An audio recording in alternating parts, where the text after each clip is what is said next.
La coopérative Dijon Céréales en Côte d'Or est une coopérative de collecte de grains. Il se trouve que la Côte d'Or est placée en zone intermédiaire, un grand croissant qui traverse la France et qui fait que notre département est souvent soumis à des difficultés saisonnières.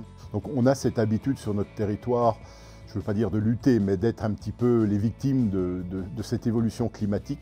Lorsque l'on a des pépins comme l'an passé, avec vraiment un trop-plein d'humidité pendant tout l'hiver, sur la coopérative, c'est environ moins 15% à la fois de collecte, mais aussi de chiffre d'affaires potentiel derrière. Mais c'est surtout une vraie difficulté pour les adhérents, pour les agriculteurs. L'anticipation au réchauffement climatique et aux aléas qui en découlent est l'impérative. On doit protéger nos agriculteurs, on doit protéger notre agriculture pour arriver à sécuriser ce revenu sur une durée en termes d'années qui soit suffisamment longue.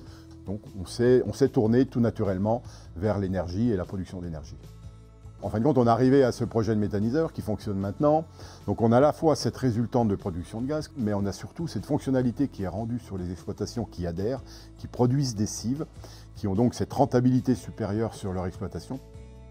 Les défis que l'on s'est fixés à la coopérative sont liés à l'énergie. Produire de l'énergie, c'était pas un vain mot, mais on s'aperçoit que c'est quand même extrêmement à la fois valorisant, mais que ça permet aussi de mettre en place des écosystèmes qui sont intéressants pour tout le monde, pour l'agriculteur, mais aussi pour le consommateur. Pouvoir produire 15% du gaz côte-d'orien ou 25% du gaz de la métropole dijonnaise, pour la coopérative, c'est valorisant. Et nous, on se projette également dans la production d'électricité, puisque les productions agrivoltaïques, pour nous, ça sera aussi l'énergie de demain.